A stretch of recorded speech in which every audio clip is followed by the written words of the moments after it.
perfect start, all in a straight line. If anything, Davy Jones is out in front, and he's followed by Dane Court, Kiltoy and Bachelor Prince. And Golden Miller's there too. Over the first fence, it's Davy Jones and Kiltoy. Jump number 26. And Armorial's down. Devonlock avoids a collision and takes the lead. Now it's Devonlock, Eagle Lodge, ESB, Aintree, close together. And now with all this mayhem, Foynaven has gone off on his own. He's about 50, 100 yards in front of everything else.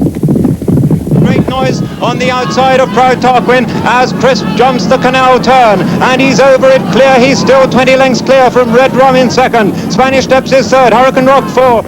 Coming to the 19th fence, the open ditch, and Aldeniti in the lead. Jumps it fast from Rubstick, a mistake by Royal Stewart, then Pacify. Aintree, the home of the unique Grand National Steeplechase, where triumphs and disasters have combined to make this race a continual draw to horsemen and to sportsmen from around the world. The Roll of Honour proudly boasts the names of horses and riders who not only completed but who beat their rivals, as well as the snares presented by the 30 fences. The first two races were run at Maghull. Then, the aptly named Lottery started steeplechasing's biggest challenge at Aintree itself when he won in 1839. Beecher's, the famous brook, was named as a result of Captain Beecher, who fell there that year. 29 years later, George Ede rode the Lamb to victory. The Lamb won again in 1871. Sadly, Ede had been killed in the previous year. 1869 saw the Colonel, with jockey George Stevens recording the fourth of his record 5 Grand National wins. In 1897, the exceptionally good-looking Manifesta won by 20 lengths and again triumphed 2 years later under the burden of 12-7. The turn of the century saw the only royal triumph when the Prince of Wales, later Edward VII, Ambush II was successful. 10 years on, the first film race went to Jenkinstown, who started at 100-8 for trainer Tom Coulthwaite. Coulthwaite turned to horses after originally training human athletes. And in 1923, King George V viewed the race from Lord Sefton's well-disguised farm cart at the Canal Turn. 28 started, with Sergeant Murphy, ridden by Captain Tuppy Bennett, beating the 1921 winner Sean Spada by 3 lengths. This was the first American-owned winner, and at the age of 13 is the oldest horse to triumph in the race, along with Why Not from the previous century. The pack stands in 1924 witnessed 30 horses thunder from the start, with Attack apparently the favourite policy at Beecher's Brook. Former plough horse Master Robert won under Bob Trudgill, and he'd fallen badly the previous day, but was determined to go out and ride. When Double Chance won in 1925, today's fashionable hats were very much in vogue. A year later, all 33 runners survived the first fence charge. They were going much faster than is advisable, although today, as then, riders prefer to run this particular gauntlet.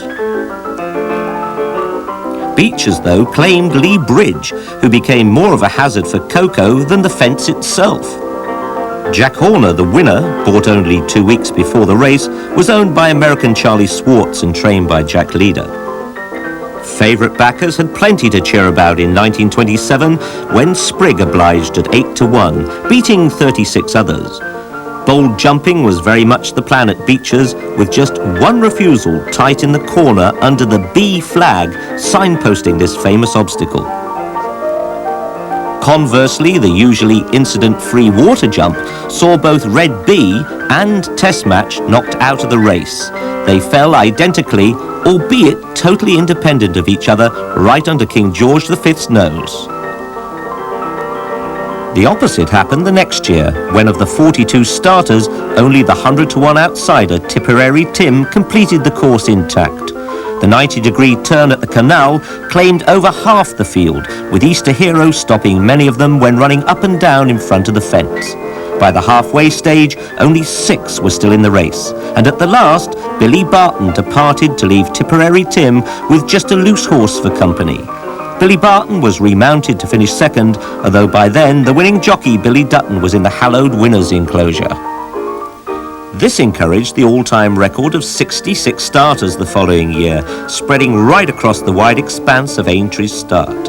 The 100-to-1 chance Gregolac came home 6 lengths in front of the previous year's Villanista hero, cheered on by 300,000 people. In 1930, Sean Golin eventually won by a neck, but at the water jump, the jockeys are sitting so far back in the saddle, it's obvious no one wants to get wet.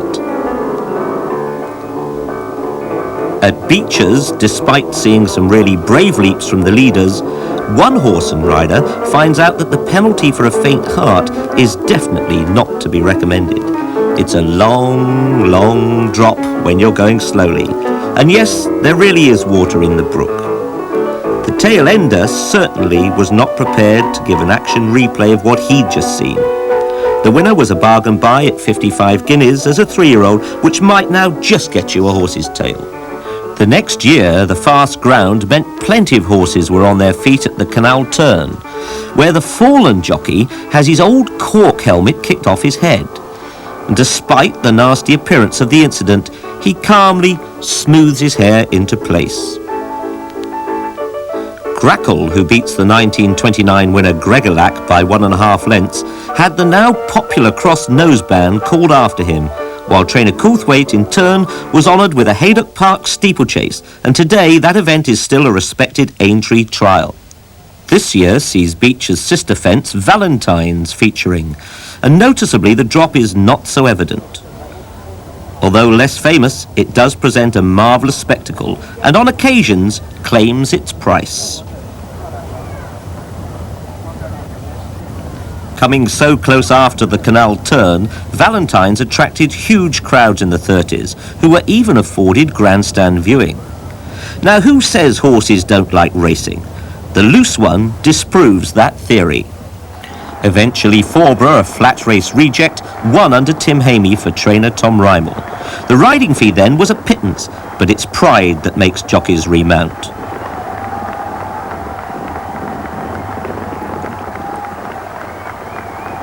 In 1988, Hamey was the oldest surviving winning jockey and well remembers the humans crowding the finish as he beat Egremont by 3 lengths. You can tell John Hughes, the current clerk of the course, was not in office then. 1933 saw the first appearance of the 5 times Gold Cup winner, Golden Miller. But at the 23rd, the smallest fence on the course, it's Kelsborough Jack disputing the lead with Remus, and Talkies had arrived.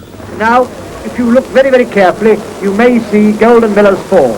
Golden Miller is rushed up by leader. You're seeing, there he is, being rushed up now at the Canal Turn fence, but unfortunately, they come to grief. You'll see leader comes in off just in the right-hand corner. And so to Valentine for the second time, where Remus and Colliery Band and Slater jump almost together.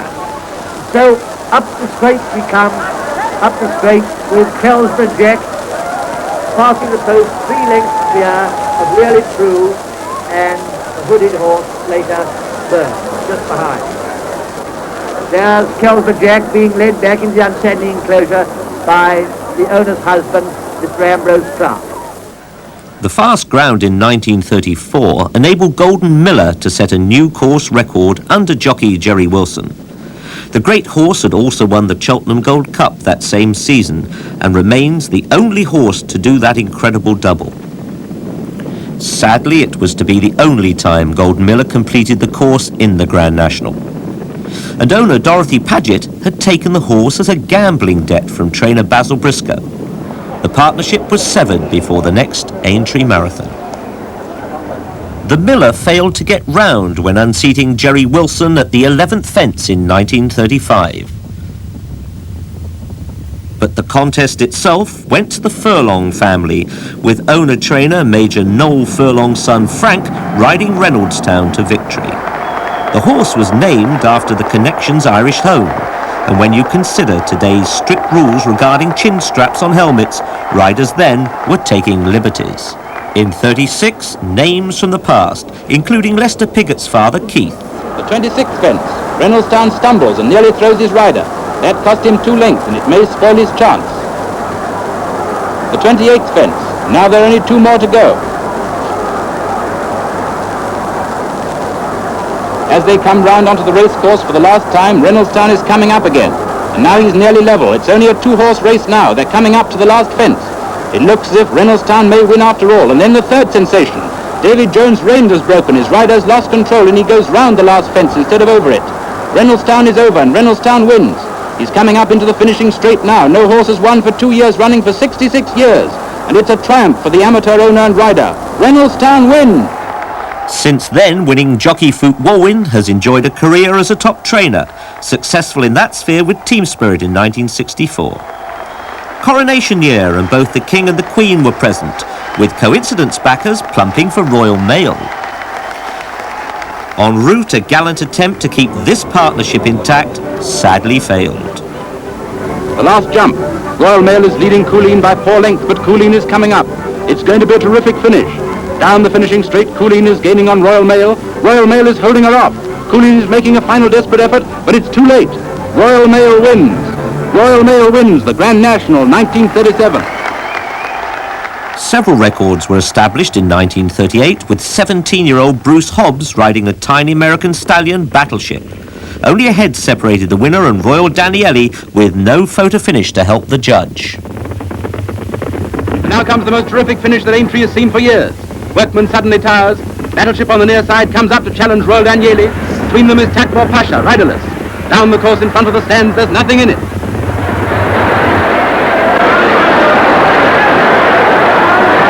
But Battleship on this side wins by a head, with Royal Daniele second and Workman third. The Grand National of 1938 will go down to history as the race that was won by a lad of 17, and the first time that victory has come to an American-bred horse. Battleship's owner, Mrs. Scott, is so excited she hasn't the nerve left to lead in the winner, as Aintree cheers the boy whose brilliant riding has won the toughest race in the world.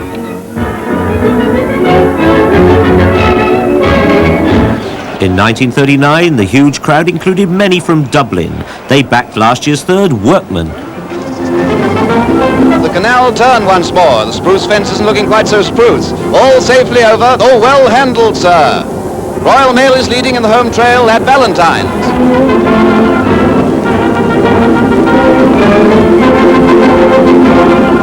And it looks as if it's Workman, it looks as if it's... Yes, it's Workman, it's Workman, it's Workman with McMoffitt close behind and Killstar in the middle distance. Workman wins by 3 lengths with McMoffitt second and Killstar 15 lengths away. And now you know how Workman did it. As one wag said, it's nice workman if you got it. Despite the war, 1940 again attracted vast numbers of spectators with military uniforms in evidence everywhere. Many of the riders were on leave, including the Jones brothers. Flight Sergeant Mervyn Jones won this particular battle on Bogscar, only to lose his life later in a Spitfire. Into the country for the second time, and it's McMoffitt, Royal Daniele and Gold Arrow. At the fence before Beecher's, Major Furlong's litigant comes to grief, but more than half the field is still standing. But the National's not won yet. There are 3 more fences and Bogscar isn't a long way behind. The riderless National Knight and McMoffitt have apparently got it all to themselves in this picture, but it's only our particular angle on the race. The last fence but one, down goes Daniele. Bad luck. And now here's Bogscar coming to challenge as McMoffitt and Bogscar take the last fence neck and neck. On the run-in, Jones turns on the tap, and after a beautifully judged race, leaves McMoffitt behind. Accompanied by the riderless National Knight, Bogscar draws away and passes the post 4 lengths ahead of McMoffitt in great style to win the National for Lord Stallbridge.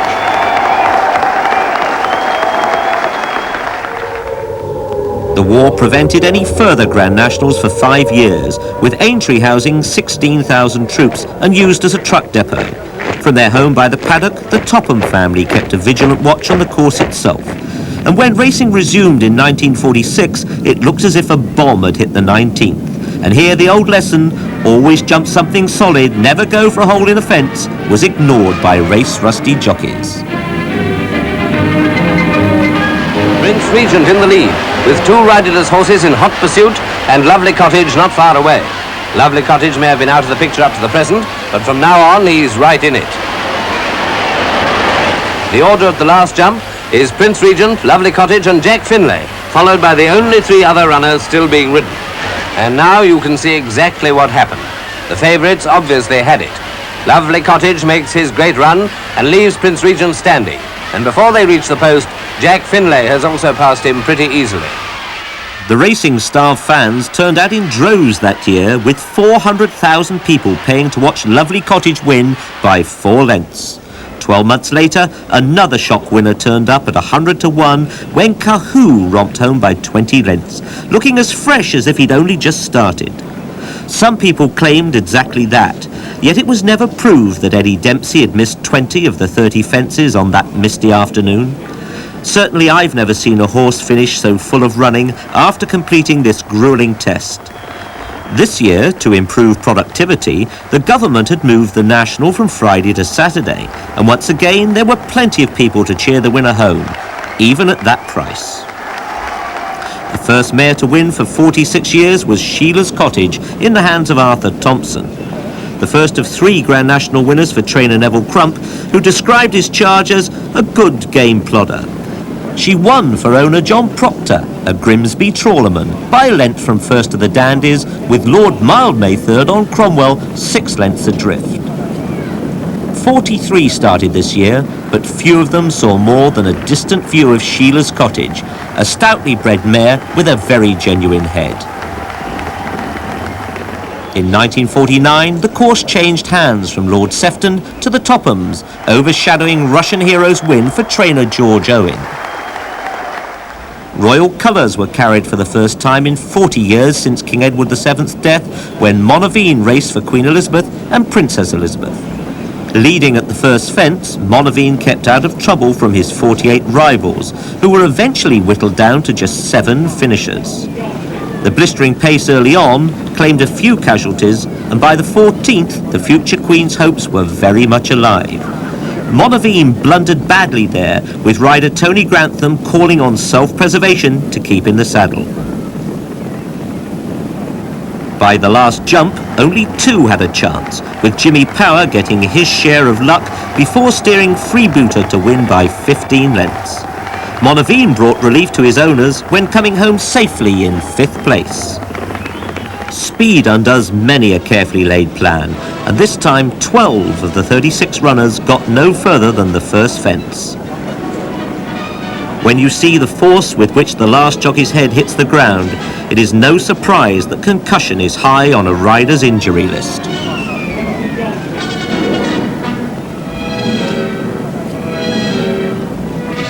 To a man, jockeys agree falling at this fence is a miserable experience, with a further 12 months to wait for another chance. Now it's the canal turn, a 4'10" fence with a sharp left-hand turn, and Arctic Gold is down. Glenfire's landed on his head, and there's another down, and here comes a jockey flying over the jump without his mount.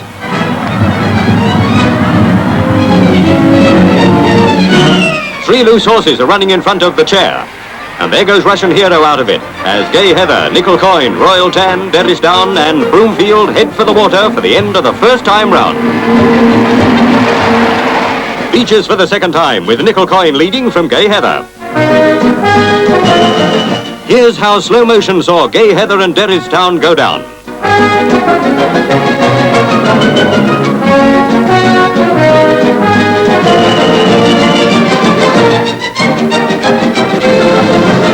Derrytown's and Gay Heather's jockeys remount. They're a long way behind, but there's 420 pounds for the third horse. But Nickel Coin runs on gamely to win the most sensational national since Tipperary Tim's victory 23 years ago, when every horse fell except the winner.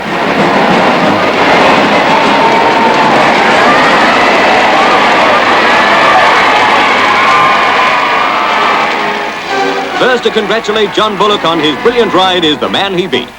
He's followed soon after by a number of gentlemen who are unavoidably detained at the first jump. No, it wasn't a very nice day for the Grand National this year. Chilly, rainy weather, in fact. But anticipation of the thrills and the profits kept people cheerful.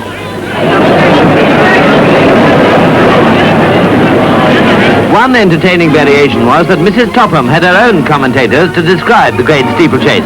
The BBC accepted the situation, and the voices were there at all strategic points. They're all well up there, but it's still Teal leading from Freebooter. As they skim the top of that third fence, it's still Teal. And I now hand you over to Jack Topham at the Valentine.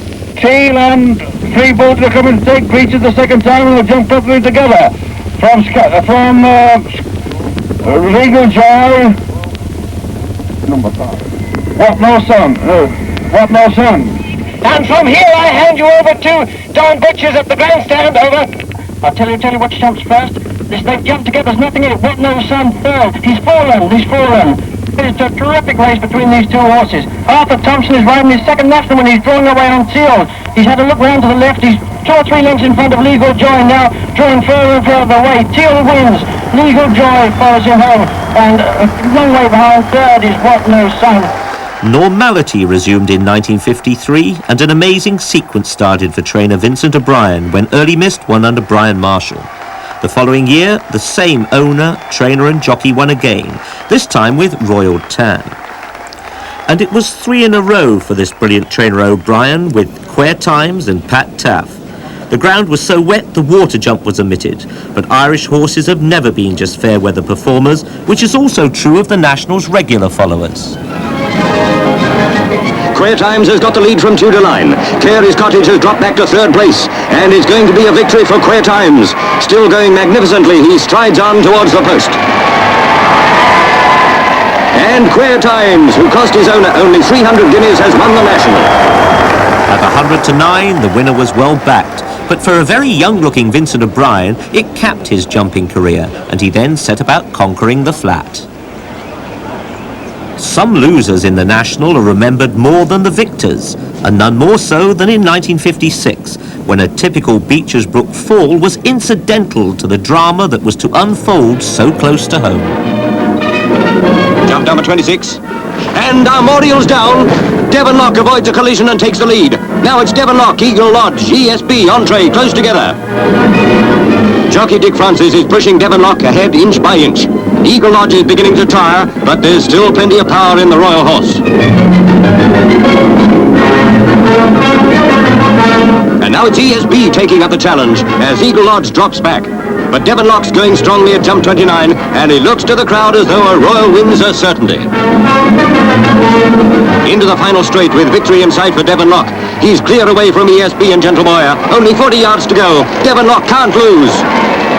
But he slipped. He's down. ESB streaks past to win by 10 lengths, with Gentle Boyer second and Royal Tan third.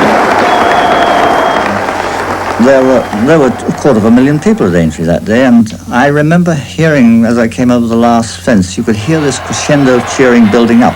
Since then, I've looked at it time and time again, the film, and just as the horse is approaching the water jump, or the outside of the water jump, he jumped the first time round, he pricks his ears as a sign of, hello, I was here a little while ago, and as he pricks his ears, the noise hit him. God, what's that? And down he went on his on his belly. How we didn't part company, I don't know, but he was still far enough in front to have won if he'd got up and gone on in, but he got up and took a few strides, and then he'd pulled all the muscles in his hindquarters, and I just had to get off and walk away in disgust. Another Aintree legend started when Fred Winter opened his score on Sundew in 57. Fred's perfect balance and jockeyship enabled his mount to complete for the first time in 3 attempts. In the minor places, 2 other hardy annuals, Winborough and Tiberetta. Sundew's finishing in splendid style, way out of reach of Weinberg, Tiberetta and Glorious 12th, who haven't a hope of catching him now. There's the post, and a magnificent victory for Sundew and his jockey Fred Winter. Mr. Watt and Arthur Freeman teamed up for an easy win the next year. Easy, that is, if you're not holding the reins. Clear at the last fence, it looked sewn up. Or did it? Well held, sir. 1959 now, and Peter Scudamore's father Michael rides the huge chaser Oxo. But just watch Tim Brookshaw nearest to the camera, riding with no stirrups as if it were the natural way. Oxo and Winberg still lead at the canal turn, clear it without effort, and are followed by Tiberetta and Mr. Watt. And now Canopy Lee refuses and unseats Jockey Nicholson. Green drill falls, and one way and another the canal does a bad turn to quite a few. Winberg and Oxo have forgotten the canal and race on to Valentine's Brook.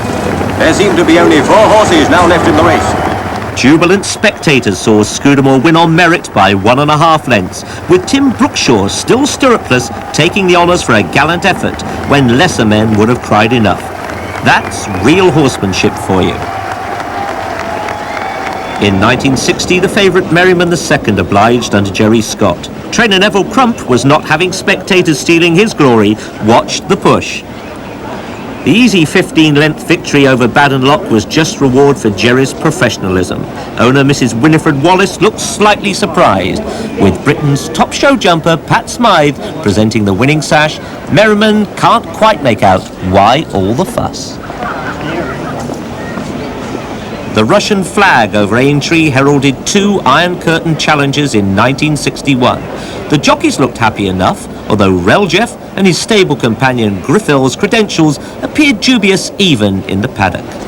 A gentle leg up in the saddle was followed by far less comfortable exits later on.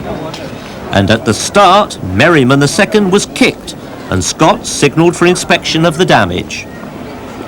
By the 10th fence, the last Russian was walking home, and at the business end of the race, Merriman vainly chased Nicholas Silver and Bobby Beasley, whose grandfather Harry had triumphed 70 years earlier.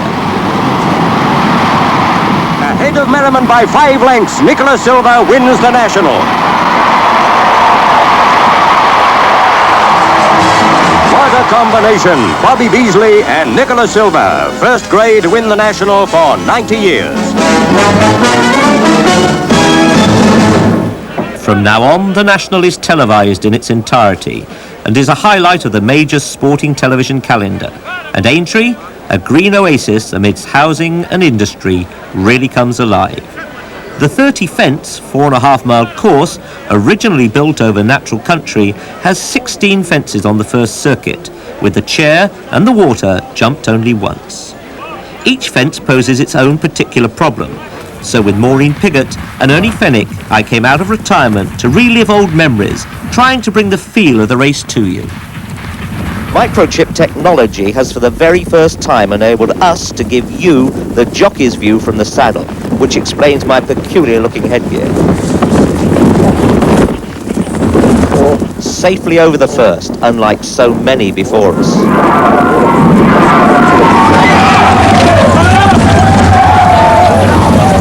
The second fence rarely causes problems, but the third fence is almost identical to the chair, except that the course here is twice as wide.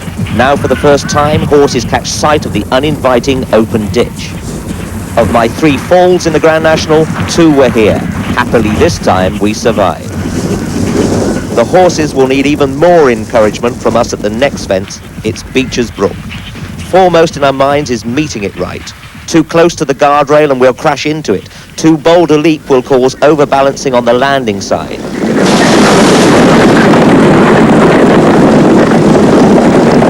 Either way, horses' noses scrape the ground in an effort to maintain their feet. It's imperative for the rider to lean back, otherwise he'll be ejected or push his mount down. Often it's the other horses that do the damage to fallen riders. For us, there are no problems from loose horses or weight of numbers, but the deception is just the same. On the approach, the fence looks like the rest, except that it is so angled that a rider cannot see where he's going to land.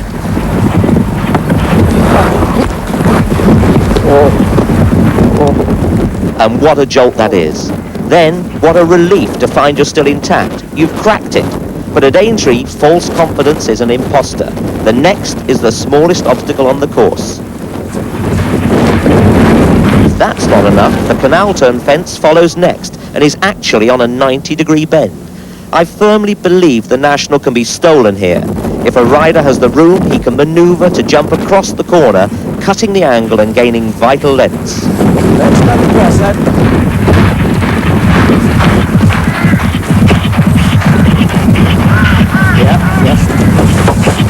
But already the mind is focusing ahead. The chair lies in wait. It's big, exaggerated by the yawning trench in front of it. And quickly followed by the complete opposite, the long jump over the water. They're coming down now to the chair and being preceded dangerously by loose horses.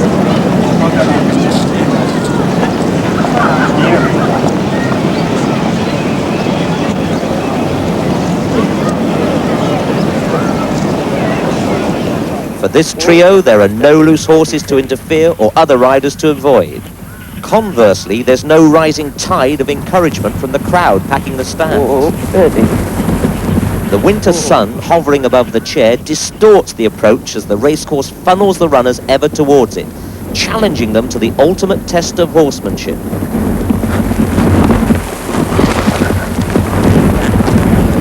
Relief. No time, though, to congratulate yourself. It's flat out to the water.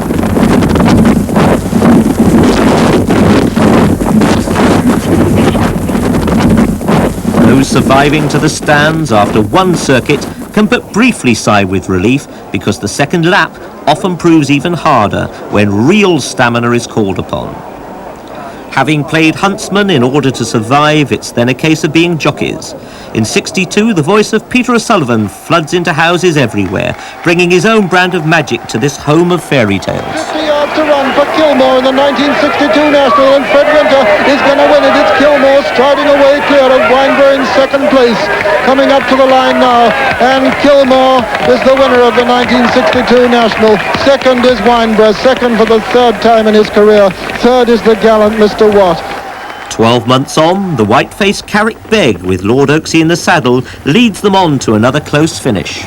The last fence now, and it's Carrick Beg who's up and over ahead of Howard Song and Ayala, and then Springbok. These four ahead of French Lawyer and Kilmore and Owen Sedge and John Joe coming up to the line now, and it's Carrick Beg in the white face, the leader from Ayala. John Lawrence, the amateur, on Carrick Beg, leading Ayala, and second place. Third is Howard Song, and fourth is Springbok. These four clear the remainder, 150 yards to run in the 1963 National, and it's Carrick Beg and John Lawrence from Ayala in second place. Howard Song third. Ayala's making ground on the stand side. It's going to be a desperate near thing, and Ayala's getting up. He's coming up to the line. Ayala is going to make it, and at the line, Ayala is the winner, and Carrick Beg is second. In third place is Howard Song.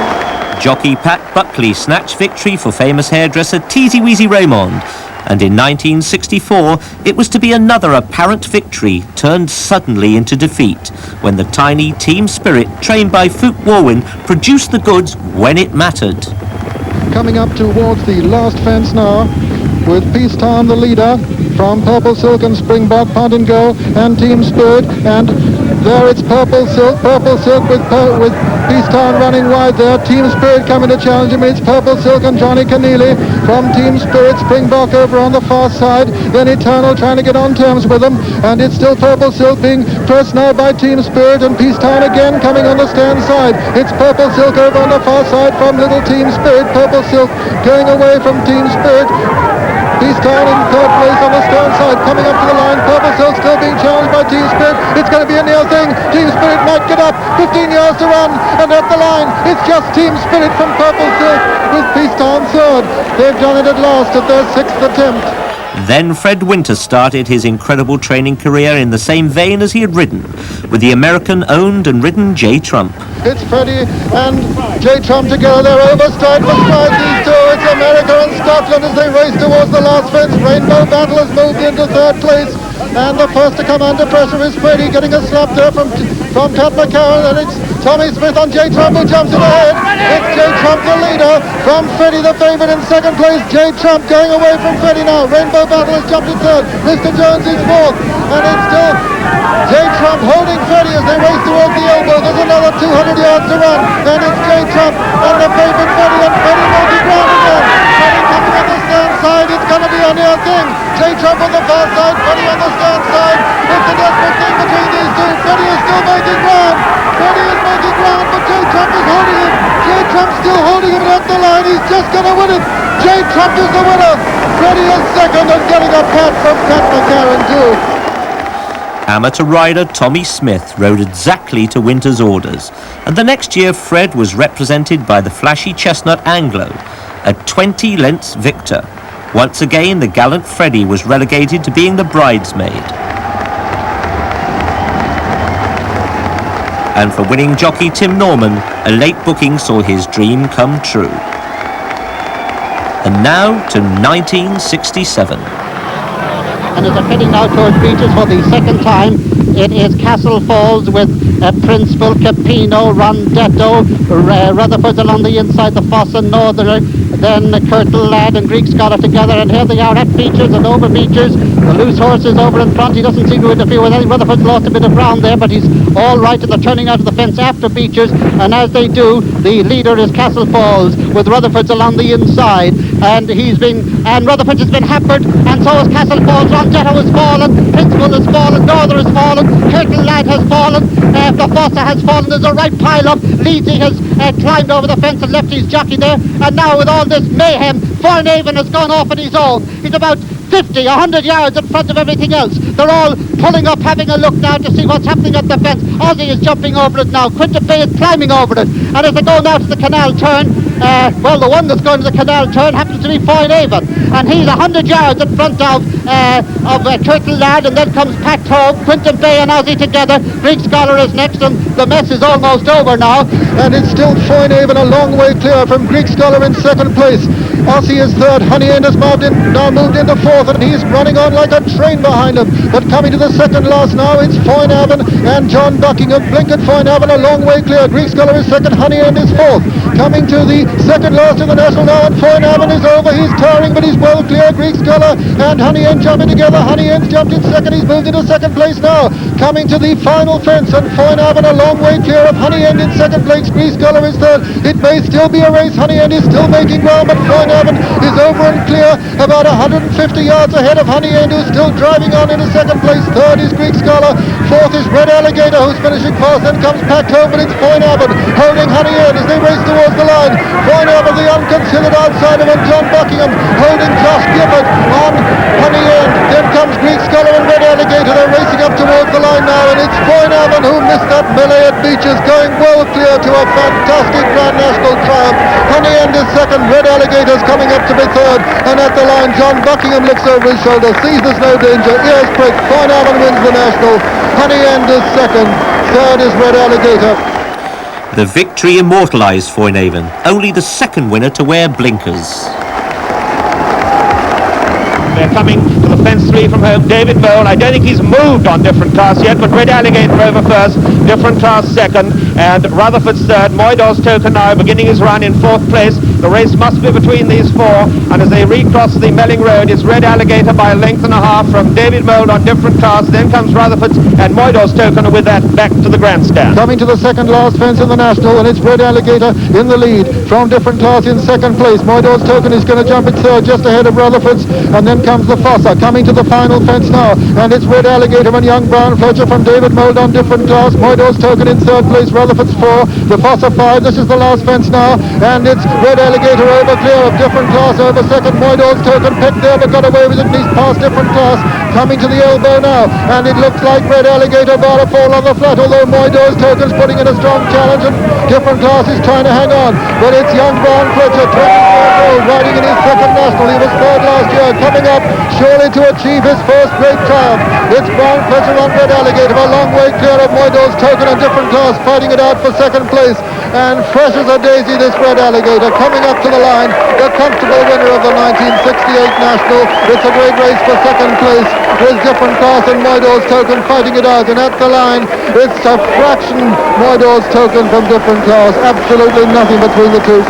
68-year-old American Tim Durant, despite falling at the second Beechers, finished to collect a £500 bet, then donated it to the Injured Jockeys Fund. 1969 saw Aintree come to life with the advent of colour television. Amongst the starters, number 33, Steel Bridge, had My Presence in the Saddle, for better or worse. With two to jump, we still had a squeak. And as they race towards the second last fence, it's Highland Wedding being pressed by Rondetto, Steel Bridge. Basnett still making ground in the grey of the Beeches. Coming to the second last now, and it's Highland Wedding and Eddie Hardy in the lead from Rondetto on the inside. Then comes Steel Bridge, and then Basnett, who jumps it fourth. Then the grey of the Beeches. They're coming to the final fence now in the 1969 National, and Highland Wedding, 12 years old, going strong in front from Rondetto, Steel Bridge and Basnett. Over the last, it's Highland Wedding, over clear of Rondetto, Steelbridge, Dasney jumps it fourth, fifth is the Beaches, coming up now towards the elbow, and it's Highland Wedding from Rondetto, the 13-year-old. It's a 12-year-old from a 13-year-old. Steelbridge racing after them, Dasney in fourth place, but Highland Wedding with a furlong to run now has only got Steelbridge to beat. Rondetto weakening and coming up towards the line. Eddie Hardy looking over his shoulder. He sees he's got it sewn up, and Highland Wedding striding away. He's going to win the 1969 National from Steelbridge and Rondetto, and at the line Highland Wedding is the winner. Steelbridge is second, Rondetto is third. Harty the jockey, Toby Balding the trainer, and Thomas McCoy Jr., yet another winning American owner. A 1970 saw Pat Taff riding Gay Trip instead of the injured Terry Biddlecombe. As they race down to Beecher's for the second time, and as they do so, it's Villay disputing it with Miss Hunter. Gay Trip going wonderfully well on the outsides in third. This is Beecher's, and Villay leads over it from Miss Hunter in second. Gay Trip's over in third, Dozo's fourth, and the Otter and Specifier are both down, and Villay leading into the 23rd now. Villay with a lead of 2 lengths from Miss Hunter in second.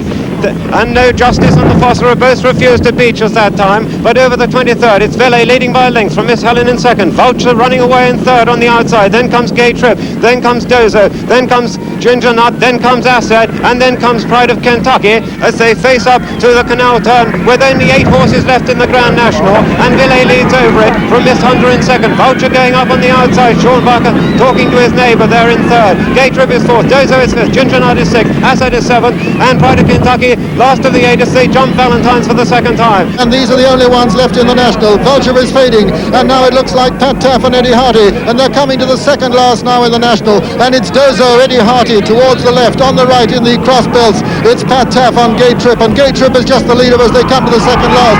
Gay Trip is over from Dozo over second, Vulture's over third, then comes Ginger Nut over 4, Miss Hunter over 5. They're coming to the last fence in the National now, and it's 40-year-old Pat Taff on Gay Trip in the lead. He's clear at the moment. It's Gay Trip up, and he's over. Dozo's over second, Vulture's over third, Ginger Nut's over 4, Miss Hunter's next, then comes Assad, and it's Pat Taff on Gay Trip striding away with the 1970 National. 40-year-old Pat Taff coming up to his second triumph in the National. He's won it on prayer times, he's the oldest professional in the race, and he's going away to win it comfortably. Gay Trip, trained by Fred Rymel, who won it with ESB, and Nicholas Silver is winning it for the third time. It's Gay Trip striding away from Vulture in second place. Gay Trip coming up to the line and getting a great reception. Gay Trip's the winner of the 1970 National. Just coming up into second place is Vulture with another Irishman third. A superbly executed round by Taff gave Fred Rymel his third win as a trainer, and as often happens, Gay Trip got no further than the first fence the next year.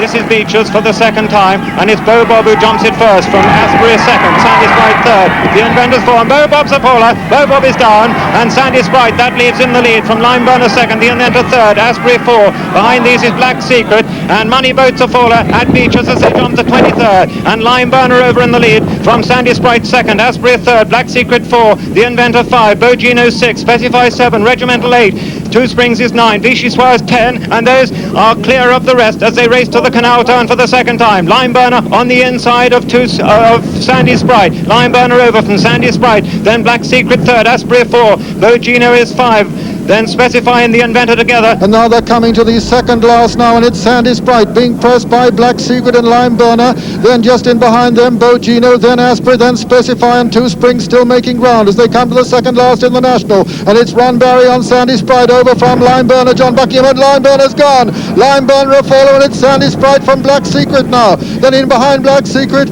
is Bo Gino, then comes Specify making ground with Asprey and Two Springs. This is the final fence now. It's Sandy Sprite. Sandy Sprite over in the lead from Bo Gino, jumps in second, Black Secret jumps in third, then comes Specify, and then Asprey, and they're racing to the final 250 yards now, and it's Black Secret coming to challenge Sandy Sprite, and Specify putting in a tremendous run over on the far side with Bo Gino. They're inside the final furlong now. Black Secret coming to challenge with Specify on the far side. Sandy Sprite in between the two. It's Johnny Cook getting up on Specify. The Fred Pontin colours going ahead, but Black Secret just holding him. It's Specify and Black Secret. Specify is just going to win it. At the line, Specify is the winner. Black Secret is second. Asprey is third. Then Bo Gino and Sandy Sprite, and then Two Springs and Vichy Suarez. A cheeky win by John Cook, who kidded Specify he was out for a weekend ride and got up to win by a neck. 1972's batch of hopefuls leave the safety of the changing room. Tommy Stack, Ron Barry, Bob Champion in the Stripes, Frank Berry, followed by close friends Bill Smith and Philip Blacker. Graham Thorner's grin shows he's happy with his mount. But for those jockeys riding at the minimum weight with no protection from the rain, the long parade can dilute the stoutest heart. It's action they want. 2 fences left, old adversaries Black Secret and Gay Trip are in contention. And there it was General Simons who jumped it in the lead. General Simons the leader from Well-to-Do on the inside. Gay Trip's under pressure and weakening, and now coming to the final fence now, and as they do so it's Well-to-Do on the inside and Black Secret, and towards the outside General Simons and Gay Trip now, and it's Well-to-Do, Graham Thorner from General Simons and Terry Biddlecombe on Gay Trip, making ground towards the stand side, but it's Well-to-Do in the lead from General Simons second, then comes Black Secret, then Terry Biddlecombe on Gay Trip towards the stand side, trying to get the better ground. Terry, as they race past the elbow, it's Well-to-Do with Gay Trip coming to try and challenge him towards the near side. It's Well-to-Do and Graham Thorner and Terry Biddlecombe on Gay Trip. Gay Trip's making ground towards the near side. Well-to-Do's just holding him. It's going to be Well-to-Do from Gay Trip and General Simons and Black Secret at the line. Well-to-Do is the winner. Gay Trip is second. So Graham Thorner has won. In fact, it's announced a dead heat for third place between General Simons and Black Secret. The rich chestnut Well-to-Do continuing a winning strain, being related to national winners Gregorlac, Reynoldstown and Royal Mail, and unlucky loser Easter Hero. It could well have been the last Grand National in 1973, and what a swan song it would have been. Co-favourites Crisp and Red Rum, separated by 23 pounds in weight and bred on opposite sides of the world, broke the 39-year-old track record by almost 19 seconds. And coming to the chair now, this is one of the biggest, and Crisp, his ears pricked, jumps it beautifully in the lead. He just pecked a little bit but got away with it. Grey Sombrero was very near, he's gone. Grey Sombrero was gone at that one. Grey Sombrero faller, Glenn Kiln's a faller, Proud Percy's a faller at that one also. And as they jump the water, Crisp is a long way clear of Endless Folly. And Endless Folly jumps it second, then comes Red Rum. Behind Red Rum is Rouge Autumn, then Sunny Lad. Can Harris is a faller.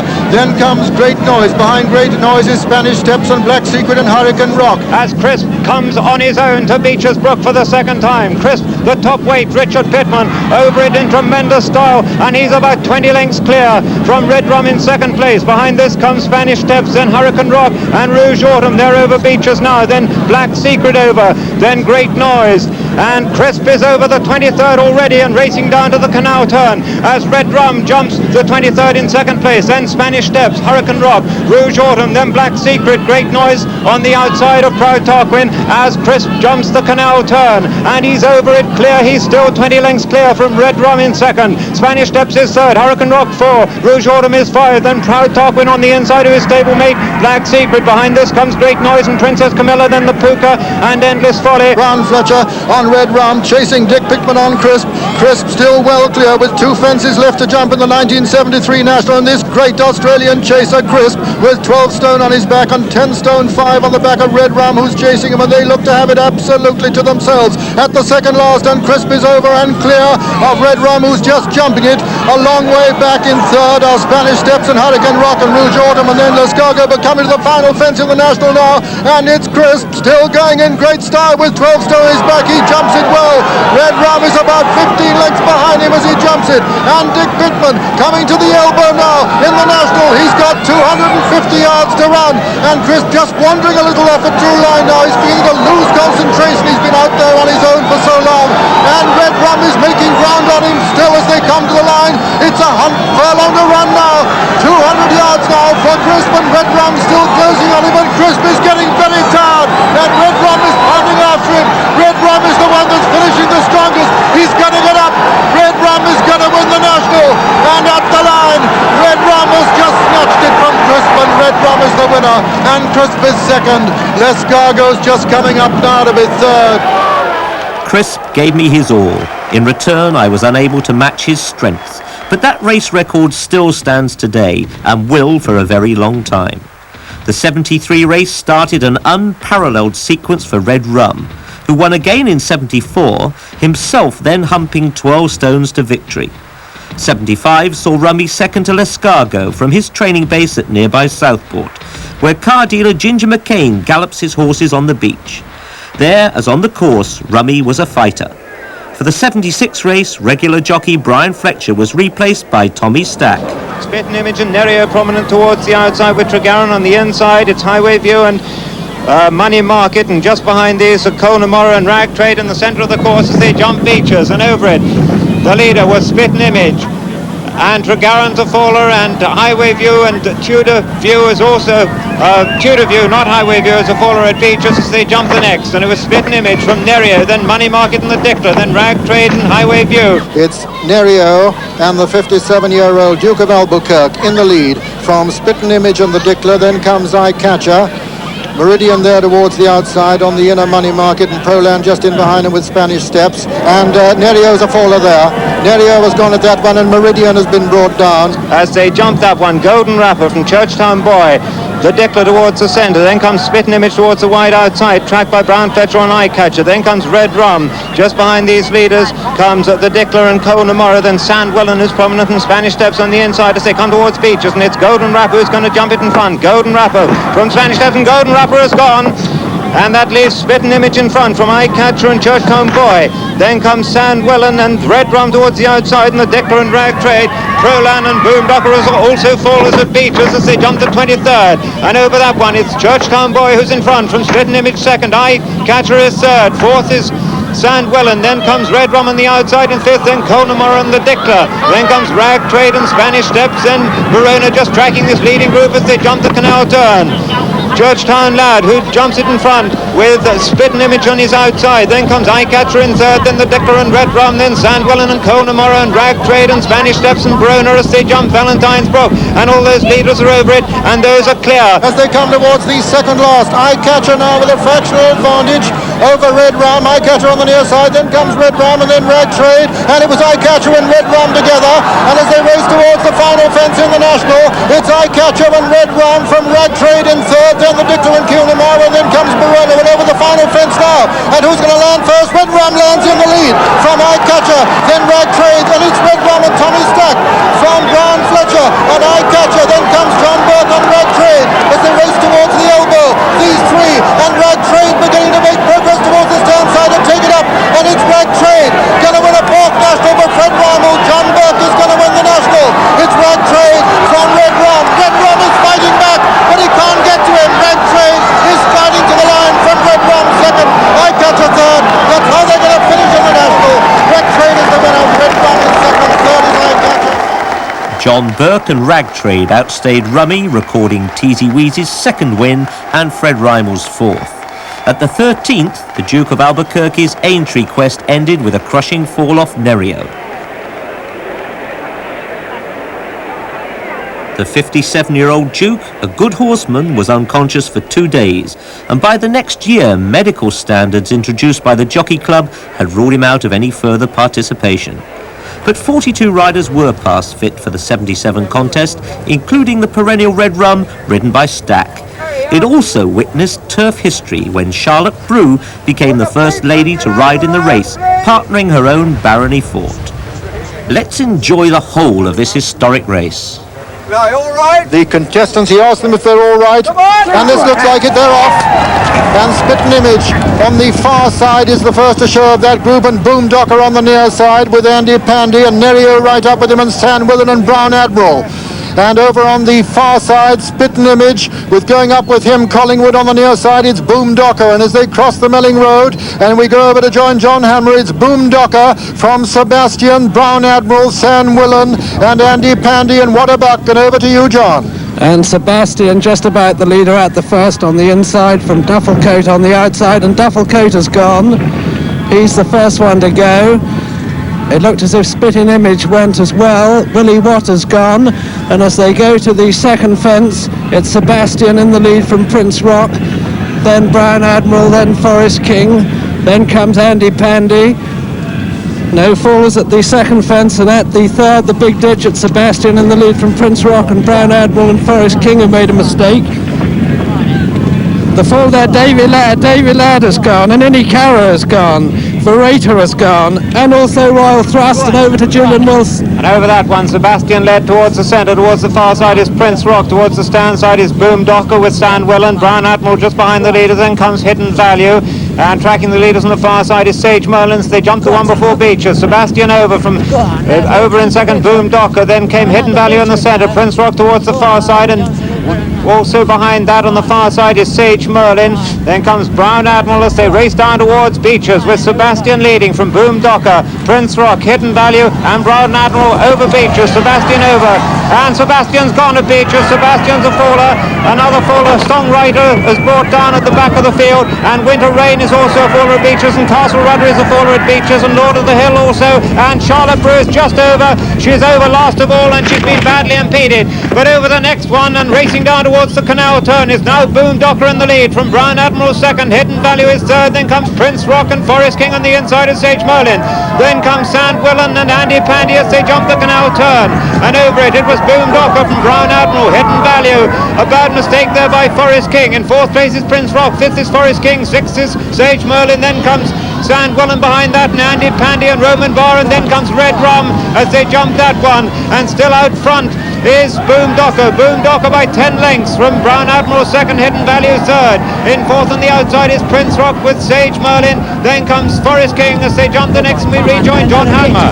And Pengrail was a faller at the first, and so was Warbonnet, but it's Boom Docker out clear of Prince Rock. Then Sage Merlin is in third place. Over this next fence, Boom Docker over in the lead, not so far in front now of Sage Merlin. Then comes Prince Rock, then Brown Admiral and Hidden Value, and then comes Red Ram, who's going well. And as they go to what will be the third last on the next circuit, it's Boom Docker out clear, Sage Merlin is second, Prince Rock third, and Prince Rock went there, and that leaves Hidden Value in third place. Then comes Andy Pandy and Red Ram and Brown Admiral. Then comes Roman Barr and Forest King. And as they head towards the 13th fence, it's Boom Docker out clear of Sage Merlin, Hidden Value, Andy Pandy and Red Ram. And Charlotte Brew still going as we join Peter O'Sullivan. And Boom Docker a long way clear. Sage Merlin heading the remainder ahead of Hidden Value. Then comes Andy Pandy, then Red Rum. Just in behind them come Brown Admiral going strongly, and Roman Barr and Forest King. But as they come down now towards the 13th, it's Boom Docker a long way clear of Sage Merlin, who's going to jump it second. Jumping it third is Hidden Value. Red Rum and Andy Pandy next, followed by Roman Barr and Brown Admiral. Then comes Sir Garnet going well. As they come down to the next, Boom Docker well clear of Sage Merlin. And then closely grouped are Red Rum, Happy Ranger, Andy Pandy, Hidden Value, Brown Admiral, Waterbuck, Sir Garnet. Behind Sir Garnet is Nerio coming to the chair now, Boom Docker. Boom Docker a long way clear at the chair. And he's over the 15th, clear. Sage Merlin comes in to jump it second, and he's down. Sage Merlin a faller there. Hidden Value jumps it next from Waterbuck. Andy Pandy, behind them Brown Admiral. Then comes Red Rum and Roman Barr, and then Sir Garnet, and Boom Docker clear over the water. And it's Andy Pandy who leads the next group over the water, followed by Hidden Value and Waterbuck and Brown Admiral, then Roman Barr, and then comes Red Rum, then Sir Garnet on the inside, then Sandwither and Forest King and Nerio and Happy Ranger, then the Pill Garlic, then comes Churchtown Boy. On the inside of Churchtown Boy is Zeta's Son, and behind them come Eye Catcher, then Collingwood, then Carroll Street, and the Songwriter. A long way back behind the Songwriter is Gay Vulcan, then For Sale. Behind For Sale is Charlotte Brew, just taken the water, getting a cheer from the crowd as going down out into the country. Boom Docker is a long way clear of Andy Pandy and Waterbuck, and Barney Ford still continuing, and over to John Hanmer. Docker refused when well clear at the 17th, and this leaves Andy Pandy in front, all the leaders over that safely. It's Andy Pandy out clear himself now of Hidden Value, then Waterbuck on the inside. Then comes Red Rum, and they're over the 18th. And all the leaders once again jumping it safely. There a mistake by Collingwood, and it's Andy Pandy coming to the ditch in the lead from Waterbuck, Hidden Value, Red Rum, then Roman Barr, Brown Admiral and Nerio. Then comes Sir Garnet and Forest King. And going to the 20th fence, it's Andy Pandy clear of Waterbuck, then Nerio, and then comes Roman Bar, Hidden Value, Red Rum and Brown Admiral, and over to Julian Wilson. Yes, and Andy Pandy is well clear from Waterbuck in second place. Towards the outside is Red Rum, who's going really well as they come down to the one before Beaches, and Andy Pandy is 10 lengths clear over it. Andy Pandy from Waterbuck over in second, Nerio's over in third, then Red Rum towards the outside. Behind those a Happy Ranger, then Brown Admiral, Churchtown Boy rather behind that. Just behind that is Sir Garnet. Towards the inside is Brown Admiral, and Hidden Value as the leader. Comes to Beaches Book for the second time, and Andy Pandy is down. Andy Pandy down at Beaches. Nerio is also down at Beaches, and Brown Admiral's gone at Beaches as well. But the rest of the field are over, and coming to the 23rd fence, it's now Red Rum disputing it with Waterbuck. Just behind these is Churchtown Boy, then Happy Ranger and Sir Garnet. And over that one, it's Red Rum who leads. Red Rum is the leader as they race down towards the canal turn. Red Rum from Churchtown Boy and Waterbuck, then Happy Ranger, and behind that is the Pill Garlic and Sir Garnet as Red Rum jumps the canal turn in front. Red Rum by 2 or 3 lengths from Churchtown Boy, and second and third is Waterbuck in fourth, and Sir Garnet's a faller there. In fourth is Happy Ranger, in fifth is the Pill Garlic, sixth is Eye Catcher, seventh is Hidden Value, eighth is Forest Rock, ninth is Cedar Sun, 10th is Eye Catcher as they come to the next, and we rejoin John Hanmer. And it's Red Rum in a clear lead from Churchtown Boy in second place. Red Rum over there, he pecked slightly on landing. Churchtown Boy second, Waterbuck is third, the Pill Garlic is fourth, then comes Happy Ranger.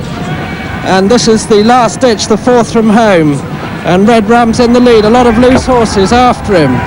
Churchtown Boy's over second, the Pill Garlic is third, then comes Eye Catcher, then Waterbuck and Happy Ranger, then Forest King. Carroll Street is next, and at the third last it's Red Rum over in the lead, chased by Churchtown Boy. The Pill Garlic is third, Eye Catcher fourth, Waterbuck is fifth, Happy Ranger is sixth, then Forest King seventh, Carroll Street eighth, and we've got to look a long way back for anything else, but Red Rum the leader across the Melling Road, Churchtown Boy closing, the Pill Garlic in third place, Eye Catcher fourth, and over to you, Peter. And it's Red Rum with 2 loose horses around him now. Just 2 fences left to jump between he and Grand National History. But close in behind him is Churchtown Boy. The Pill Garlic is about 6 lengths away. Then comes the mare Eye Catcher, and then Waterbuck, and behind them Happy Ranger, then Forest King and Carroll Street. They're virtually the only ones left in the 1977 Grand National, and Churchtown Boy is still making relentless progress. Martin Blackshaw coming there very squeakly on Churchtown Boy, but Red Rum is still holding the lead now as they jump the second last. He's over the second last in the lead. Churchtown Boy didn't jump it too well, and it's Red Rum and Tommy Stack now from Churchtown Boy, the Pill Garlic and Eye Catcher as they come to the last fence in the National, and Red Rum with a tremendous chance of winning his third National. He jumps it clear of Churchtown Boy. He's getting the most tremendous cheer from the crowd. They're winning him home now. The 12-year-old Red Rum being preceded only by loose horses, being chased by Churchtown Boy. Eye Catcher has moved into third and the Pill Garlic fourth. They're coming to the elbow.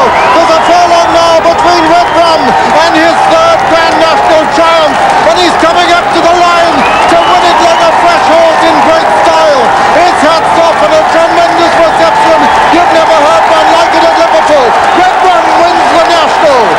Coming up towards the line, a tired now but game Churchtown Boy holds Eye Catcher. Churchtown Boy is second, Eye Catcher is third. And looking a long way down the course, I cannot see any sign of Charlotte Brew. And there she is. She's just refused and looks as though she's going to call it a day. Rummy returned to a deserved hero's welcome to set a difficult standard for future generations. Many a hard man unashamedly cried that day, which marked Red Rum's third win from 5 consecutive starts. In defeat, he finished second twice and had jumped 150 Aintree fences without making a single jumping error. No one was to know then his Aintree career was ending. Sadly, wear and tear saw his withdrawal only days before the 78 race, but he rightfully led the parade. In the event, it was another northern-trained horse, Gordon Richards' Lucius, that took the spoils. Sebastian Still from Lucius, just in behind them, Lord Brown Dot going well, then comes the Pill Garlic, then Mickley Seabright, then Coolishaw, and these are ahead of Drum Rowan, and behind them the Songwriter as they come down now to the second last fence in the National. Sebastian being pressed again by Lucius. Lord Brandard on the far side, but Sebastian with the advantage. Coolish Orland coming there very fast too on the outside. Sebastian's going to jump it in the lead with the sheepskin noseband. Sebastian from Lord Brandard, Coolish Orland, Lucius. Then just in behind them the Pill Garlic. Drum Rowan's not out of it. Then Mickley Seabright as they come to the final fence of the National. And it's Sebastian. Sebastian and Ridley Lamb over from Bob Davies on Lucius. Then comes John Frankham and Coolish Orland. Martin O'Halloran putting in a great run on the near side. But it's Sebastian from Lucius and Coolish Orland. Then Drum Rowan. And then comes the Pill Garlic putting in a fine run just in behind him too. They're coming to the elbow now with just over a furlong to run. And it's Lucius and Bob Davies now just taking a fractional advantage. The Pill Garlic running fast on the far side, but it's Lucius from Sebastian as they race into the closing stages. Lucius from Sebastian with Drum Rowan putting in a tremendous finish, but at the line Lucius wins the National. Sebastian is second, Drum Rowan third, Pill Garlic next, and behind him is Coolish Orland. Lucius carried the colours of Scottish owner Fiona Whittaker to win by half a length from Sebastian V. Drum Rowan, trained by Peggy St. John Nolan, proved ladies could one day win the race. They're coming down now to the chair and being preceded dangerously by loose horses. And as they do so, it's Rubstick and Zongalero going to jump it together from Alberton. And it's Rubstick and there a faller, Godfrey Secundus, a faller at that one. Rabbling Artist is down also, and as they come down to the water, Ben Nevis is also a faller, and No Gypsy's gone, and at the water, it's Wagner jumps it in the lead from Zongalero second. Third is Rubstick, four is Alberton.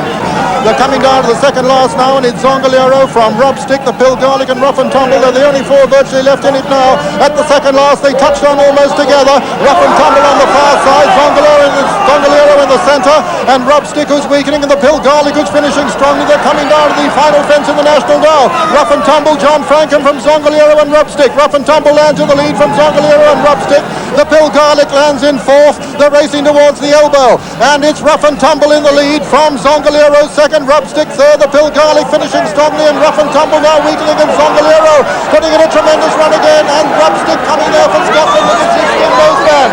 It's anybody's race as they race into the final furlong, and it's Rubstick on the near side with the advantage over Zongalero, the weakening Rough and Tumble as they race up towards the line. It's going to be a victory for Scotland. It's Rubstick from Zongalero in the National, and as they come to the line, Rubstick wins it. Second is Zongalero, third is Rough and Tumble, fourth yet again is the gallant Pill Garlic.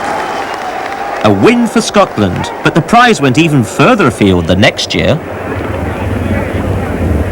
Towards the outside is Levanka, so-and-so's there, then Rubstick and Zongalero, then Jenny Hembro on Strath Sandwellan as they jump Beechers, and all the leaders are over. So-and-so's down at Beechers, but practically everything else is over, and still Delmos leads. Another Dolly's down at Beechers. John Joe O'Neill falls at Beechers again, and it's Delmos at the seventh who leads from Rubstick, who's over in second, Levanka third.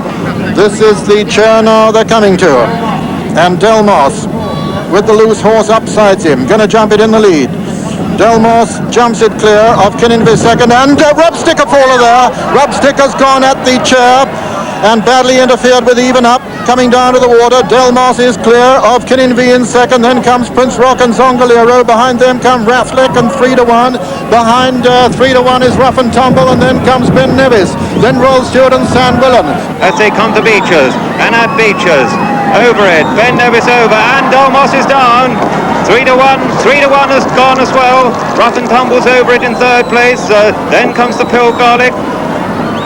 And Jimmy Meff's also a faller at Beechers as the leader comes to the next. And now it's Ben Nevis who's clear as they jump to 23rd from Rough and Tumble in second. The Pill Garlic is third. So it's Charlie Fenwick now from John Frankham, Ben Nevis from Rough and Tumble. These two only in the National as they come to the final fence. Ben Nevis about 4 lengths clear of Rough and Tumble. Rough and Tumble under pressure. Ben Nevis lands about 6 lengths clear of him. They're coming down to the elbow. They've got over a furlong and a half to run in the National now, and it's Ben Nevis and Charlie Fenwick from John Frankham on Rough and Tumble. Back in third place is the Pill Garlic. Then comes Royal Stewart in fourth. They're the only 4 horses in sight at the end of the National, and it's Ben Nevis getting tremendous American cheers here. Here's a historic triumph here. The second American amateur to win the National since the war. He's coming up to the line, the comfortable winner, Ben Nevis. trained by Tim Foster, who trained the winner with Well To Do, and he's won the National. Ben Nevis wins the National. Coming up to be second is Rough and Tumble, and then that perennial visitor who's been fourth, fifth and sixth. Third he is the Bill Garlic. There can't have been a single person at Aintree in 1981 who didn't know of Bob Champion's fight back to race fitness after severe cancer. His partner, Nick Embiricus's Aldeniti, and they're in front after the 18th. Coming to the 19th fence, the open ditch, and Aldeniti in the lead. Jumps it fast from Rubstick, a mistake by Royal Stewart, then Pacify. As the leaders run down to Beechers for the second time, with Bob Champion leading the field on Aldeniti. At Beechers, Aldeniti over, Pacify's a faller there, Rubstick's over. Then Royal Mail behind that, and then 3-1, then Senator McLacurry. Songolier is a faller there. Spartan Missile still in the race as they come to the 23rd fence. Aldeniti over from Rubstick and Royal Mail. Behind those is Senator McLacurry, then 3-1, then Spartan Missile on the outside of Royal Exile. Then comes Might Be. On the inside of that one is Rathlek. Then there's a gap back to Casamayor as the leaders come to the canal turn. And it's still Bob Champion and Aldeniti. He's over from Royal Mail over in second. Rubstick third. Senator McLacurry behind that.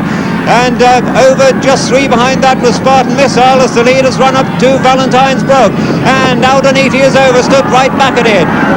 And 3 of Diamonds has gone at the back. Aldeniti and Bob Champion from Philip Blacker on Royal Mail. Senator McLacurry is in third place. Fourth is 3-1. Then comes Spartan Missile and Royal Exile as they come down towards the second last fence now. Aldeniti being pressed still by Royal Mail. Aldeniti and Bob Champion land in the lead. Royal Mail made a bad mistake, went through it. Senator McLacurry jumped it third. Spartan Missile's now moving into fourth. Then comes 3-1. Then Royal Exile. They're coming to the final fence now in the National. And it's Aldeniti and Bob Champion in the lead. Aldeniti jumps it 2 lengths clear of Royal Mail. Spartan Missile jumps it third and is finishing strongly. Then comes Senator McLacurry and 3-1. It's Aldeniti now being pressed by Royal Mail, and Spartan Missile is still finishing strongly. It's Aldeniti though as they come to the elbow. They've got over a furlong to run, and it's Aldeniti in the lead but being pressed now by Spartan Missile. It's Aldeniti from Spartan Missile, and here comes John Thorne, 54-year-old John Thorne, putting in a storming finish. It's Aldeniti from Spartan Missile. Aldeniti is going to win it at the line. Aldeniti wins the National. Spartan Missile is second. Royal Mail is just third ahead of 3-1. The second jockey, 54-year-old John Thorne, was first to congratulate Bob. And if justice was ever done, that was it. Bob's triumph over adversity really was the impossible coming true. From that day, cancerous sufferers around the world got a huge boost to their personal battles. But who could foresee 12 months on, Bob and Aldeniti would fall at the first fence? As they come towards the first, Delmos the leader from Deep Gale and Carrow Boy. They're going at terrific pace at the first. Delmos over, and Deep Gale is down, Rambling Jack is down, and Man Alive is down, and Aldeniti is down. Aldeniti's down. Last year's winner is on the floor, and what a tragedy for Bob Champion. What a heartbreak for last year's winner of the race. They come down now towards the 13th fence, and Delmos almost carried out by the loose horse. Is he going to be able to jump it? Yes, Bill Smith has just got him over. Just got him over. Delmos from Carrow Boy is second. St. Fillins was third, and Good Prospect four. Frank Gilman's Grittar, ridden by amateur Dick Saunders, leads 4 out, where St. Fillins, Carrow Boy and Loving Words fall. Just 2 fences left to be jumped in the 1982 National, and Dick Saunders bidding for history here, the 48-year-old rider on Grittar. He jumps it 3 lengths clear of Hard Outlook in second. And dare one say it, it looks as though there's 1 fence now between him and Grand National History. He's about 5 lengths clear of Hard Outlook in second. Grittar comes and jumps the last, goes through it, and takes some stuffing out of himself, but he's keeping going. It's Grittar from Hard Outlook. Current Gold is just coming to jump the fence now. They're coming to the elbow. They've got well over a furlong to run, and it's 48-year-old Dick Saunders on Grittar from Hard Outlook. Grittar strides into the final furlong and is already being acclaimed as the national hero of 1982. Frank Gilman's Grittar strides up to the line to win it in fantastic style. Here's Trick, he's a fresh horse. Grittar wins the National. Second place goes to Hard Outlook, and what a fine race he ran. Fell a close for third. Loving Words may have just got up to beat Delmont. It's a photo for third. A long way back and out on his feet, Cheers carries Geraldine Rees past the post, the first and to date the only lady rider to do so. In completing, Geraldine destroyed another barrier for the lady riders, but still their openings are mainly on outsiders. Dick Saunders reflected at 48 he could do no more and promptly announced his retirement from race riding. Meanwhile, Grittard, totally recovered from his exertions, was not at all prepared to allow anyone to forget who had done the work. Geraldine's face told all, but she was not too tired to ensure she looked her best for the cameras on this historic occasion. 3 lady trainers had fancied runners in 1983. Did Jenny Pitman think this was their year? I'm sure it is. There's Helen Hamilton, and she's got a have a good chance with Peter Sandy. I've got a good chance with Corbière, and Mercy Ramos got a great chance with Pilot Officer. I think, you know, with a bit of luck our way, we could just put the fellas into their place today. As they come down to Beaches for the second time, and it's Hello Dandy who's in front from Colonel Christian. Corbière right on the inside, and they jump Beaches. Hello Dandy, Corbière, Colonel Christie. Grease made a slight mistake. Grittard's over in 5th place. Behind those is 14ers Express and Delmos, who's tired. Your man, then Venture of Cognac, and Spartan SR's unseated his rider at Beaches. As over the 23rd, it's Corbière who now leads. Corbière from Hello Dandy, Colonel Christie. Grease Paint's in 4th, Grittard's 5th. Then a gap back to your man. Behind those is Political Pop and Venture of Cognac and Delmos, 14ers Express. And then making ground is Petey Sandy as they jump the canal turn. Corbière over from Grease Paint and Hello Dandy. In 4th place is Colonel Christie, then Grittard, and then your man, then Political Pop as they come to Valentine's Grove. Corbière, Hello Dandy, Grease Paint, Grittard, Colonel Christie, your man. Tackroy's pulled up at the back. Corbière coming to the second last fence with his white face showing in the lead. Corbière lands in the lead. Your man lands second. 3rd is Grease Paint. 4 Hello Dandy, and 5 is Grittard. 6 Political Pop. 7 Colonel Christie, and 8 Petey Sandy coming to the final fence now. Corbière in the lead from Grease Paint, your man, and Hello Dandy. Corbière by 3 lengths from Grease Paint. Then comes your man, then Hello Dandy. They're racing towards the elbow in the National, and it's Corbière ridden by 23-year-old Ben DeHaan, who's clear at the moment of Grease Paint in second. Your man 3rd. 4th is Hello Dandy, and it's Corbière with a furlong to run in the National, being pressed by Grease Paint. Corbière from Grease Paint. Grease Paint putting in a tremendous run for Ireland, ridden by Mr. Colin Magnier. It's Grease Paint on the near side, beginning to get up as they race towards the line. It's Corbière from Grease Paint, and Corbière's won it.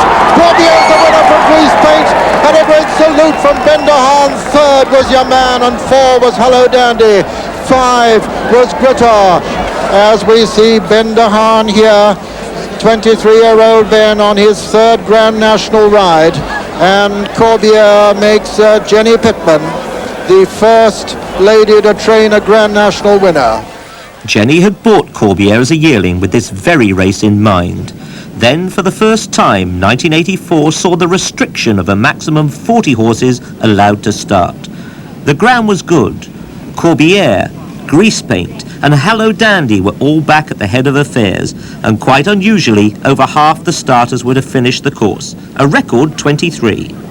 As they come down to the second last fence in the National, it's Hello Dandy on the far side as we see them. On the near side is Grease Paint. There's little between the two, Grease Paint and the sheepskin noseband. Hello Dandy lands in the lead though. Earthstopper is 3rd, and it's Hello Dandy in the lead as they come to the final fence in the 1984 National from Grease Paint. Earthstopper is 3rd, Corbière's now 4th, then comes Lucky Vein over the last fence. Hello Dandy lands in the lead from Grease Paint. Behind them come Earthstopper and then Corbière, and then comes Lucky Vein racing towards the elbow now with just over a furlong to run in the National, and it's Hello Dandy being challenged again by Grease Paint. Hello Dandy's wandering off a true line. Grease Paint sticking to the far rail as they come to the furlong pole. It's Grease Paint on the far side, Hello Dandy on the near side. Corbière's trying to get on terms with them. There is Grease Paint on the far side, Hello Dandy on the near side. There's nothing between them as they come to the line. Hello Dandy on the near side is just going to win it. Hello Dandy is one, and Grease Paint is 2nd, and 3rd is Corbière.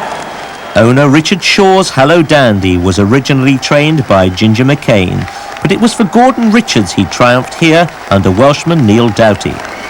Before the next year, race sponsors Seagram's added a commendable touch when Princess Anne presented replicas of the trophy to 31 of the 35 winning Grand National jockeys still alive. These men had many things in common, not least bravery, ability, and in some cases, a modicum of luck. 85 also saw extensive rebuilding to the grandstand under the new management, which includes Chris Collins and Peter Greenall, both Aintree jockeys in the past. The huge tented village shows racing's attraction, a far cry from the years of uncertainty a decade earlier. A new face had emerged in the shape of Northern Ireland's Richard Dunwoody. He'd caught the public's imagination, and after one circuit was right up amongst the leaders on joint favourite West Tip. And down the inside, Corbière. As they come down to Beechers for the second time. And the field led by West Tip on the outside of Rupertino and Corbière. Corbière and West Tip together, and West Tip makes a mistake and is down. West Tip is down. That leaves Corbière in front. Drumloggan's been pulled up at the back, but Corbière leads now from Rupertino. Last suspect in third. Grease Paint is fourth. As they jump the 23rd, immigrates a faller at Beechers. And over the 23rd is Rupertino from Corbière. Last suspect in third. Then Grease Paint fourth. Scott Lane's fifth. Behind that is Mr. Snugfit. Behind Mr. Snugfit is Classified and Glenn Fox as they jump the canal turn. And over it, Rupertino, Corbière, last suspect. Grease Paint. Behind Grease Paint is Scott Lane and Mr. Snugfit. Behind that is Classified. Behind Classified is Glenn Fox and Imperial Black, and then a long gap back to Captain Parkhill and Fettered Friend. As they race down towards the second last fence now. Peter Scudamore on Corbière being pressed by Mr. Snugfit. Under pressure is Grease Paint, then comes last suspect, and then Classified still making progress. At the second last fence now, Corbière with his white face challenged by Mr. Snugfit, who takes it up. And it's Mr. Snugfit and Phil Tuck who've taken it up now from Corbière. Grease Paint is next, followed by last suspect, and then comes Classified at the last fence in the National. Mr. Snugfit for the North. Jumps it in the lead from Corbière, jumps it second, Grease Paint third. Last suspect for Classified 5, racing towards the elbow. And Mr. Snugfit is clear of Corbière, Grease Paint, last suspect and Classified. Inside the final 1 furlong and 50 yards now as they reach the elbow. Mr. Snugfit being challenged again by Corbière. It's Mr. Snugfit from Corbière and last suspect putting in a tremendous run towards the stand side. It's Mr. Snugfit from last suspect. Last suspect is beginning to get up on the near side, and last suspect has won it. Last suspect's the winner. Mr. Snugfit second, Corbière third, fourth was Grease Paint, and fifth was Classified. And Duchess of Westminster's yellow colours worn by another Welshman, Hewell Davis, who timed his run to the yard. Rain in 86 failed to keep the crowds away, though many missed the paddock in order to secure a viewing spot for the race itself. Automatic top weight was the tiny Czech stallion Essex, who didn't qualify for a handicap. He was quiet enough in the parade, but too strong in the race itself, eventually pulling up at the 15th. West Tip was now an old hand, and almost asleep in the parade. A tough customer, neither his fall at Beechers the previous year, nor the horrific scar left from his collision with an articulated lorry, seemed to have affected his outlook on life. National horses need to conserve every ounce of energy for the race, and the sight of West Tip's complacency must have boosted his fans' enthusiasm no end. On the turn for home, Dunwoody was content to bide his time behind Scotland's young driver, with the grandstand and victory not far away for one of them. And it's Young Driver in the lead, Classified under pressure. The Zarovich trying to come there, and West Tip only just in behind the lead now as they come to the second last. Young Driver is going to jump the second last in the lead. Young Driver jumps it from West Tip, who's now gone second. Then comes Classified, then the Zarovich, and then Sommelier as they race down towards the final fence in the 1986 National. It's Young Driver from West Tip. Young Driver in the sheepskin noseband lands clear of West Tip in second. Classified is third. Fourth is Sommelier. They're racing into the closing stages, and West Tip has come to take it up now as they race towards the elbow. It's West Tip and the youngest rider, Richard Dunwoody, from Young Driver on the near side. Classified is third, Sommelier fourth. West Tip over on the far side has the advantage from Young Driver. West Tip by 2 lengths from Young Driver. West Tip by 3 lengths from Young Driver. Young Driver's fighting back, but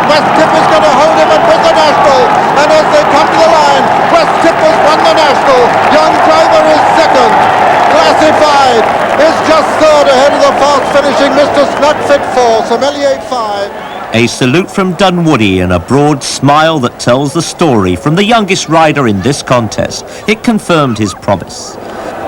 In 1987, Bob Champion and Alden Eaty were back on course, having raised over £800,000 in sponsorship by the 250 riders who had partnered the gelding on his walk from Buckingham Palace to Aintree. Royals, celebrities, working folk and cancer sufferers had all taken part, and yet Alden Eaty was still fresh enough to react to the feel of the turf he knew so well. It was a fitting place to end his charity walk, and the crowd were pleased to show their feelings. West Tip again started favourite on this misty afternoon, and if he'd already had his personal triumph written into the race history, surely there were others with claims to similar fame among the large number of hopefuls still on their feet after 12 fences. But it's Big Brown Bear and Lannerai as they come down to the next. Big Brown Bear and Lannerai matching strides as they come to it. Eamon's Owen going very well on the outside. Northern Bay right up with him. Your Welcome's just in behind the lead. Racing down to the next, and this is the one before the chair. And as they come to it, it's Big Brown Bear, Northern Bay, Lannerai and Eamon's Owen. Your Welcome and Attitude Adjuster just in behind them. Then comes Classified, coming down now to the chair. And as they come to it, it's Big Brown Bear, Northern Bay, Lannerai. Behind them come Eamon's Owen. Then's Your Welcome Attitude Adjuster and Insure and the Tsarevich, and at the chair, Big Brown Bear lands in the lead. Before those Eamon's Owen, Jackie Oliver's gone, coming down to the water, and it's Big Brown Bear in the lead. In second place is Lannerai, and third is Northern Bay. Then comes Your Welcome. Behind Your Welcome is Classified, Insure and Attitude Adjuster. Then cluttering on the inside, West Tip is very close then. Towards the inside, Big Brown Bear is right up there with them as they come towards the one before the features. Lannerai, Big Brown Bear jumped it in second place. In the centre, Attitude Adjuster with Your Welcome. Towards the outside, Previn first making a bit of ground as they run down to Beeches for the second time. Lannerai, Big Brown Bear on the inside, Attitude Adjuster with the blinkers, and they jump Beeches. Lannerai makes a mistake, gets away with it. All the lead is over Beeches for the second time, with Big Brown Bear on the inside from Lannerai. West Tip creeps up into third place, just in front of Attitude Adjuster as they come to the 23rd fence. Big Brown Bear over that, all over Beeches they were. Big Brown Bear from Lannerai now taking the lead again on the outside. Lannerai is from Big Brown Bear and West Tip, then Attitude Adjuster and Your Welcome. Then Northern Bay and Classified on the inside, and the Tsarevich as they come to the canal turn. Lannerai over it from Big Brown Bear, West Tip in third, Attitude Adjuster, then Your Welcome and Northern Bay, then the Tsarevich, and one who's unseated his rider there was Classified. Classified has unseated his rider as they jump Valentine's. And still a wide open race with Lannerai and 20-year-old Guy Landor in the lead from Attitude Adjuster on the inside. West Tip is under pressure now. Then comes Your Welcome on the outside. Mari Ventures making ground. And now it's still Lannerai as they come down to the second last. Lannerai with the advantage from Mari Venture going second. Your Welcome third. Then comes the Tsarevich in fourth, and behind them Attitude Adjuster. Lannerai lands in the lead. Mari Venture is second. They're racing now towards the final fence, and it's Lannerai from Mari Venture. The Tsarevich under pressure, and then Your Welcome at the final fence. And Lannerai lands in the lead from Mari Venture. The Tsarevich is third. Four is Your Welcome. Five West Tip. They're racing towards the elbow, and it's Lannerai being challenged by Mari Venture towards the stand side. The Tsarevich towards the far side. The Tsarevich with his white face on the far side. Mari Venture taking it up now. It's Mari Venture on the near side by half a length from the Tsarevich as they race up towards the line. Mari Venture is going to win the National as they come to the line. Mari Venture has won it for 92-year-old Jim Joel. Second is the Tsarevich.